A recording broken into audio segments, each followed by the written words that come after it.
Je pense que sur cette question de confiance, il ne faut pas se tromper sur le sens du vote. Ce n'est pas une question pour ou contre le Premier ministre, le gouvernement, pour ou contre les mesures que le Premier ministre a proposées au mois de juillet dernier. La question qui est posée, c'est de savoir si la dette astronomique qui pèse sur les épaules de tous les Français, c'est une menace ou pas. Eh bien moi, vous ne me ferez pas répondre non à cette question parce que j'ai des convictions. Je pense que la politique, c'est aussi des convictions d'abord. Et par ailleurs, depuis des années, nous disons, je dis, ma famille politique dit que la dette, c'est une bombe à retardement qui peut nous exploser.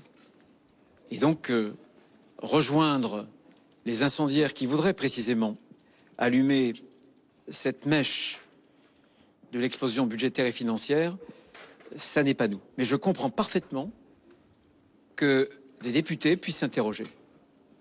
Je comprends parfaitement qu'un certain nombre de Français soient en colère. Parfaitement. Ce que nous avons dit au Premier ministre, c'est qu'il fallait, pour que les choses soient claires, qu'un certain nombre de mesures qui heurtent les Français puissent être soustraits, retirés du plan. Pour nous, c'est quelque chose de fondamental. Bien sûr qu'il faut des efforts. Le problème, c'est qu'il faut que ces efforts soient justement répartis. Ce que nous avons constaté depuis le départ, et c'est l'origine de nos désaccords sur les mesures proposées par François Bayrou, c'était le sentiment que ceux qui travaillent, ceux qui cotisent, on les appelle toujours à l'effort, et les autres, non. Ça ne peut pas être toujours la France des honnêtes gens qui cotisent toujours plus et qui payent toujours plus. Un certain nombre de points pour nous étaient importants. Les 2 jours fériés, on ne peut pas demander aux Français de travailler plus sans gagner plus. On a des propositions pour que le temps de travail soit plus important, mais ça n'est pas possible qu'un temps de travail plus important, il n'y ait pas une rémunération. Ça n'est pas notre ligne politique depuis longtemps. Et François Bayrou s'est montré ouvert, il le dira d'ailleurs lui-même, pour faire en sorte que sur cette notion des 2 jours fériés, les choses puissent être discutées. Et même au-delà d'être discutées. Et évidemment, nous faisons des propositions en matière d'économie, puisque c'était 4 milliards d'euros d'économie. Et nous ouvrons une discussion aussi sur la façon d'augmenter le temps de travail, tout en le rémunérant. Ce que nous avons dit aussi, c'est qu'on ne peut pas toucher aux franchises pour les Français sans que, par exemple, pour les immigrés clandestins, l'AME reste au même niveau. C'est-à-dire que ceux qui cotiseraient et qui cotisent aujourd'hui ont une franchise médicale qui serait doublée, ont une franchise sur les boîtes de médicaments, et des étrangers en situation irrégulière, eux, auraient une sorte de sécurité sociale qui leur assurerait aucun effort, tout en percevant les prestations. En tout cas, tout en étant soignés, et ce régime est encore une fois très exceptionnel parmi tous les pays européens. Et donc j'ai enregistré qu'il y avait un bouger de la part du Premier ministre. Depuis le départ, j'ai indiqué que, pour ce qui me concernait, qui concerne notre famille politique, nous avons toujours alerté sur la menace de la dette pour chaque Français, et notamment pour les Françaises et les Français les plus modestes, les plus fragiles. Parce que si demain il y a une crise, et on voit la tension sur les taux d'intérêt, ce ne sera pas les plus riches qui trinqueront, ce sera les plus fragiles. Je pense que, en tout cas, il faut que nous prenions nos responsabilités. Encore une fois, les uns et les autres sont libres, mais j'ai indiqué, pour ma part, le choix que j'avais fait en responsabilité pour éviter le chaos et pour ne pas rejoindre celles et ceux qui veulent se comporter comme des incendiaires. Juste si vous me permettez sur un sujet qui concerne évidemment d'abord le vote des députés et ce qui va se passer au groupe à l'Assemblée nationale des Républicains. Le propos que nous avons tenu au Premier ministre a été très clair.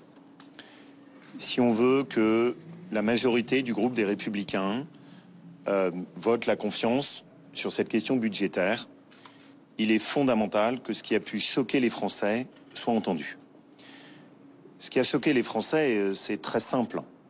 C'est le sentiment que c'est toujours les mêmes qui vont payer. Qu'en réalité, il n'y a pas suffisamment d'économies. On n'est pas venu là pour dire on veut moins d'économies. On est venu là pour dire on veut plus d'économies, mais moins d'augmentation d'impôts déguisés. Et surtout que ça ne touche pas toujours les mêmes, c'est-à-dire la France qui travaille, la France qui a travaillé toute sa vie. Ce débat-là s'incarne de façon très symbolique dans la question des 2 jours fériés. Ce que les députés du groupe de la droite républicaine ont dit depuis le début. Parce que c'est le symbole pur. On demande de s'attaquer à 2 jours fériés de ceux qui travaillent déjà et qui cotisent pour tous les autres. Et on ne s'attaque pas aux 365 jours fériés par an de ceux qui profitent du système et qui ne travaillent pas.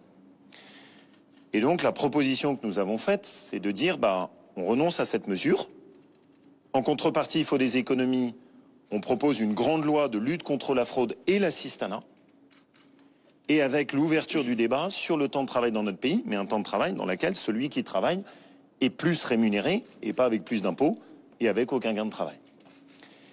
Et ça, de ce point de vue, ce qui est un point important pour nous, parce que c'est le choix qu'on a fait depuis le début, c'est de ne pas être au niveau du groupe des Républicains, des députés godillots, c'est-à-dire de dire les choses, de dire ce qui nous choque, de faire des propositions, de ne pas être dans une opposition stupide dans cette période qui est aussi difficile pour le pays, mais aussi de se faire entendre.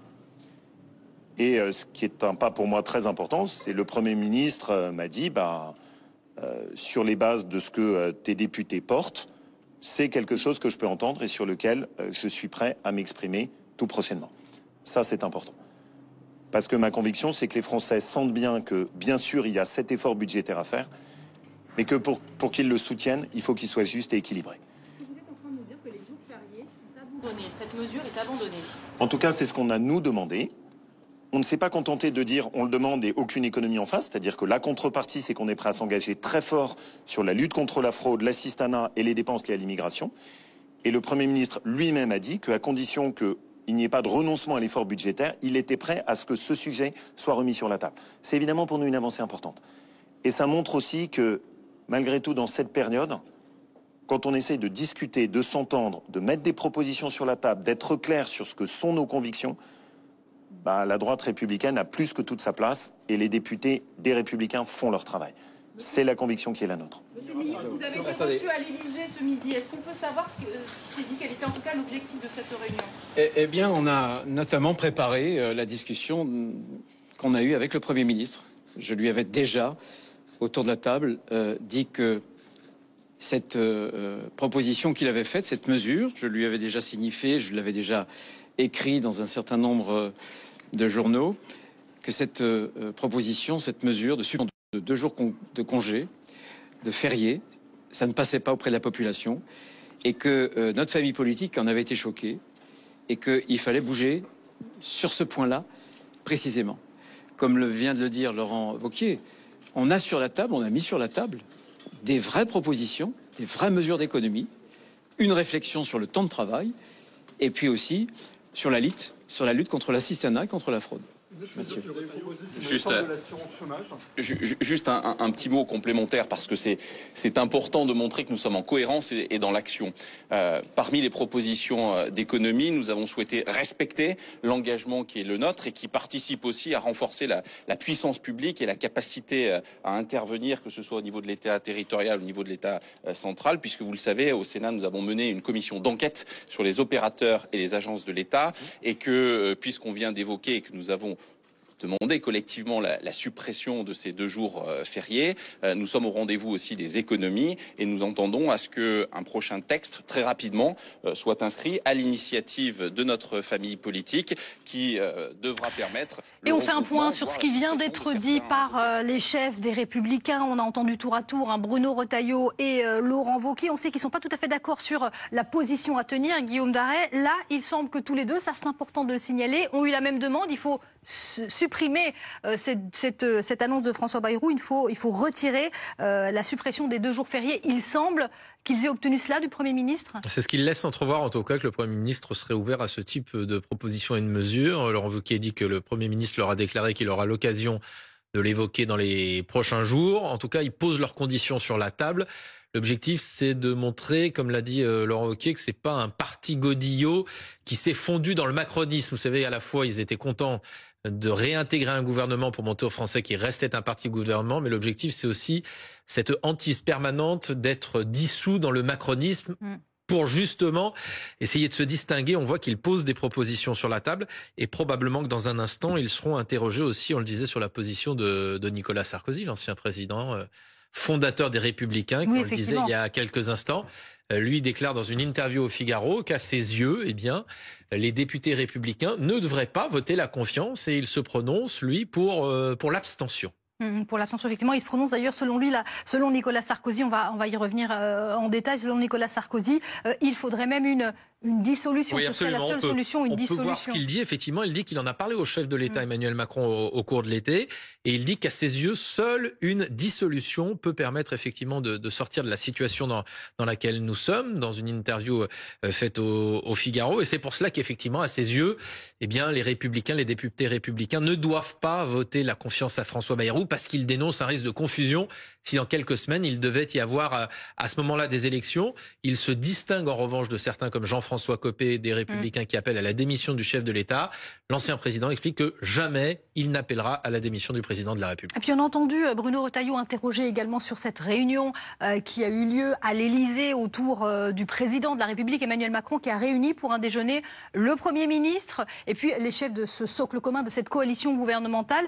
On comprend, et Bruno Retailleau le confirme, qu'il a vraiment été question de cette situation politique et de que faire pour éviter ce vote de confiance. Mais ça semble plutôt perdu d'avance. Oui, il explique qu'il y a une sorte de, finalement, pré-conclave avant la réunion à Matignon. Il explique que déjà à l'Élysée, où il y avait le Premier ministre, il a mis les propositions sur la table. C'est-à-dire que les Républicains sont dans une position où, de toute façon, perdu pour perdu. François Bayrou est en très forte chance d'être renversé. Il faut aussi qu'il ne à la fois s'en distinguer politiquement en mettant ses propositions sur la table, mais ne pas donner le sentiment non plus de lâcher trop rapidement le Premier ministre, notamment sur cette question de la dette. Les Républicains se veulent partie du sérieux budgétaire, qu'ils soient en accord ou non avec l'ensemble des propositions de François Bayrou. Ils ne peuvent pas évidemment être assimilés au Parti socialiste ou à la France insoumise, qui réclament pour certains beaucoup moins d'économies et pour certains beaucoup plus de recettes et d'impôts. Il faut éviter le chaos, ne pas rejoindre les incendiaires. Bruno Retailleau l'a répété encore depuis la cour de Matignon. Vous évoquiez les socialistes, eux, ils vont être reçus jeudi.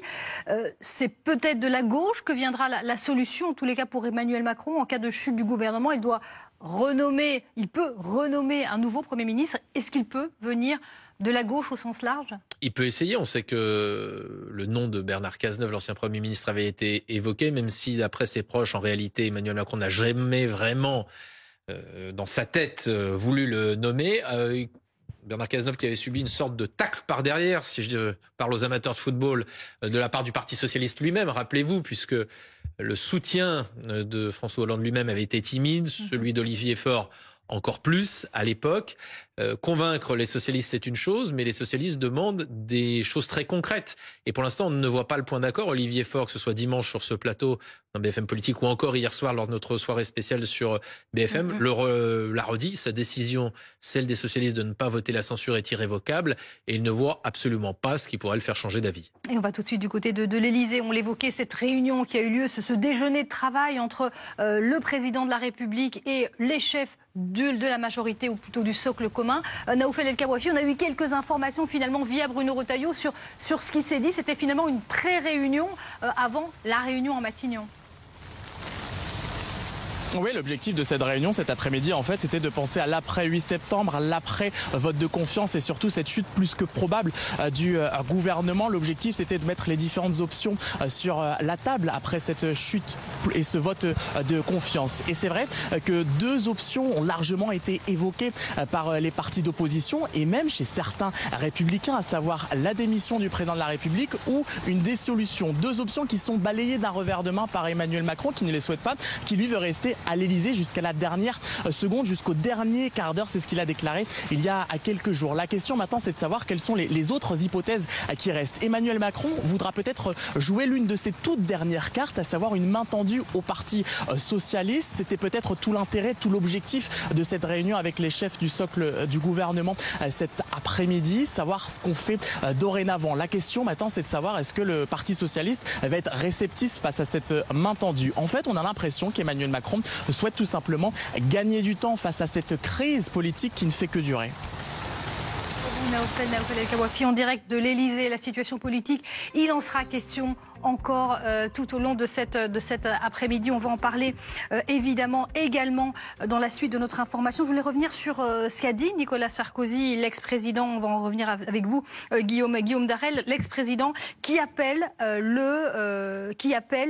les Républicains à s'abstenir, à ne pas voter la confiance au gouvernement. Et puis Nicolas Sarkozy qui pense aussi que la seule issue, c'est la dissolution. Tout à fait. Regardez, derrière cette position sur les Républicains, effectivement, il y a une conviction profonde. On va découvrir ce que dit l'ancien président de la République. Il explique qu'à ses yeux, il dit l'avoir dit d'ailleurs au président Macron au cours de l'été, la seule solution serait pour lui une dissolution pour sortir effectivement de la situation actuelle dans laquelle nous sommes. Et c'est pour ça qu'il juge que les Républicains devraient plutôt s'abstenir dans le cadre du vote de confiance qui est prévu lundi prochain. Il se distingue, on le disait, de certains dans son camp qui appellent à une démission du président de la République. Pas de démission, jamais je n'appellerai à la démission du président de la République, dit-il dans les colonnes du Figaro.